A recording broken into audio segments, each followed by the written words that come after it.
রাধা রাধা বন্ধুরা বন্ধুরা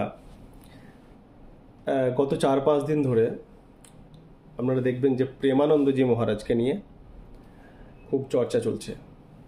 চর্চা কী কারণে চলছে? যে উনি নাকি অর্থাৎ প্রেমানন্দজি মহারাজ নাকি মহিলা সমাজকে অপমানিত করেছেন তার প্রবচনের মধ্য দিয়ে। অর্থাৎ তিনি যে প্রবচন করেন সেই কথার মধ্য দিয়ে উনি মহিলা সমাজকে অপমানিত করেছেন। बड़ा मुश्किल है।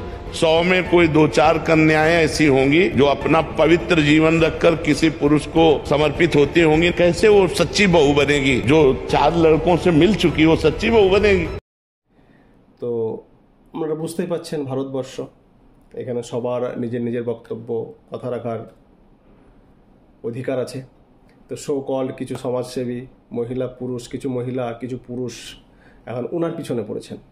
এমনকি নিউজ চ্যানেলগুলো, আমাদের ইন্ডিয়ান নিউজ চ্যানেলগুলো, যারা সারাদিন শুধু ওই গেঞ্জি জাঙ্গিয়া এমনকি সিওএনডি ওই জিনিসটার অ্যাড দেখাচ্ছে, ভরপুর সারা দিন দেখাচ্ছে। বাচ্চাকে টিভির সামনে বসাতে ভয় করছে আমরা, তারা নাকি পড়েছে প্রেমানন্দজি মহারাজের পিছনে।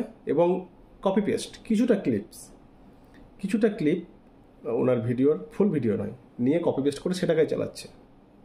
तो चिंता करो। संत प्रेमानंद महाराज के लड़कियों पर दिए बयान के बाद विवाद बढ़ते जा रहा है। मध्य प्रदेश के एक युवक ने प्रेमानंद महाराज का गला काटने की धमकी दी है। कैसे वो सच्ची बहू बनेगी? प्रेमानंद के इसी बयान के बाद सोशल मीडिया से लेकर सड़कों तक बवाल मच गया है। हर तरफ उनके इस बयान का विरोध हो रहा है। सतना के रहने वाले शत्रुघ्न सिंह ने फेसबुक में पोस्ट किया कि मेरे घर के बारे में बोलता तो मैं प्रेमानंद की गर्दन उतार लेता। रिलेशनशिप में क्या हम है, टेस्ट ड्राइव तो बहुत जरूरी है। आप गाड़ी लेने जाते हैं उसका टेस्ट ड्राइव करते हैं ना। তো আসলে ঘটনাটা ঘটেছে কি, যে প্রেমানন্দজি মহারাজকে ওখানে যারা কথা শুনতে আসেন ভক্তরা একজন প্রশ্ন করেছেন যে বর্তমান সময়ে বিবাহ কি নিজের পছন্দ মতো করা উচিত নাকি বাবা মায়ের পছন্দ করা ছেলে বা মেয়েকেই করা উচিত। এবং দুটো ক্ষেত্রে দেখা যাচ্ছে যে এই বিবাহ সম্পর্কটা কিন্তু ঠিকমতো টিকছে না। বেশিরভাগ ক্ষেত্রে দেখছি ডিভোর্সের দিকে এগিয়ে যাচ্ছে বা সম্পর্ক ঠিক থাকছে না, কলহ ঝগড়াঝাটি এসব চলছে।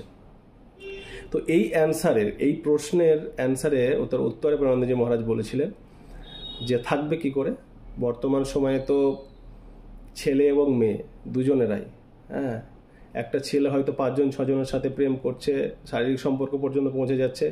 একটা মেয়ে সেরকম 4-5-6জনের সাথে প্রেম করছে, শারীরিক সম্পর্কে ঢুকে যাচ্ছে, তারপর বেরিয়ে এসে একজনকে বিবাহ করছে। তো সে আর কি করে ঠিক থাকবে? তো উনি কিন্তু ছেলে এবং মেয়ে দুজনের জন্যই বলেছেন যে একজন পুরুষ যদি বাইরে 4টে হোটেলে খাবার খেয়ে বেড়ায় তাহলে বাড়ির খাবার আর ভালো লাগবে না।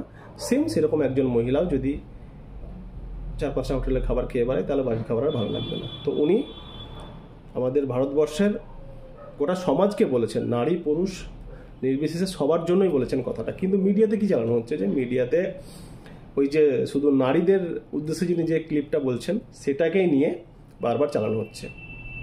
সোশ্যাল মিডিয়া, কিছু নিউজ চ্যানেল, সব জায়গাতে চলছে।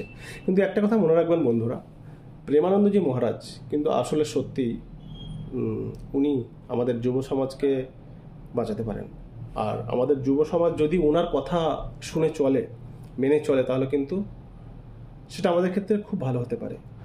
আর সকল সমাজসেবী যারা এখন কিছু নারী পুরুষ যারা এখন ওনার পিছনে পড়েছেন তাদেরকে আমি একটা কথাই বলতে চাই, 20 বছর পর ওনারাই দেখবেন রাস্তায় বসে কাঁদছে। কেন কাঁদছে? কারণ ওনাদেরই ছেলে বা ওনাদেরই মেয়েরা, কেউ দেখবেন কোনো নাইট ক্লাবে কারো মেয়ে অর্ধনগ্ন অবস্থায় পড়ে আছে, কারো ছেলে মদ্যপ অবস্থায় নাইট ক্লাবের বাইরে দরজায় গেটে পড়ে আছে। তখন ওনারা বুঝবেন যে কী সংস্কার ওনারা ছেলে মেয়েদেরকে দিয়েছেন, কি হচ্ছে আমাদের দেশে। এই বিয়ের আগে লিভ ইন ওয়েস্টার্ন কালচার এমনভাবে আমাদের দেশে কবজা করছে আমাদের ভারতবর্ষের সমাজকে, আপনারা চিন্তা করতে পারবেন না। ওয়েস্টার্ন সমাজ যেগুলো আপনার 60-70 বছর আগে যেগুলো করেছে, এখন সেগুলোকে বদলানোর চেষ্টা করছে। তারা বদলে ফেলেছে অলরেডি আমাদের সংস্কার নিয়ে। সেই 60-70 বছর আগের ফেলে আসা সংস্কার এখন আমরা নিচ্ছি। আমাদের দেশে একদম খুব সহজেই নর্মালাইজড হচ্ছে, খুব সহজেই। এটা চিন্তা করুন যে আমাদের ছেলে মেয়েদের ভবিষ্যৎ কি সংকটে আছে। তো সেই কারণে প্রেমানন্দজি মহারাজের মতো সাধু সন্তরা আমাদের ভারতবর্ষের সমাজে খুবই প্রয়োজন।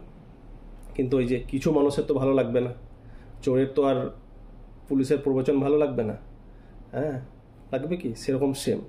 কিন্তু আমাদের বোঝা উচিত যে ওনার মতো সাধু সন্ত এখন আমাদের সমাজে খুবই প্রয়োজন, এবং বড় বড় নিউজ চ্যানেলদের উচিত যেটাকে সাপোর্ট করা এবং ফুল ভিডিওটা চালানো। তো বন্ধুরা, আপনারা যদি ফুল ভিডিও দেখতে চান তাহলে ওনার চ্যানেলে তো আপনারা অবশ্যই দেখতে পাবেন। তাছাড়াও আমি ভিডিও নিচে ডেসক্রিপশনে লিঙ্ক দিয়ে দিচ্ছি, আপনারা গিয়ে ফুল ভিডিওটা দেখতে পারেন। আজকের মতো এটুকুই বন্ধুরা। এই বিষয়ে আপনাদের মতামত কমেন্ট বক্সে অবশ্যই জানাবেন। রাধা রাধা।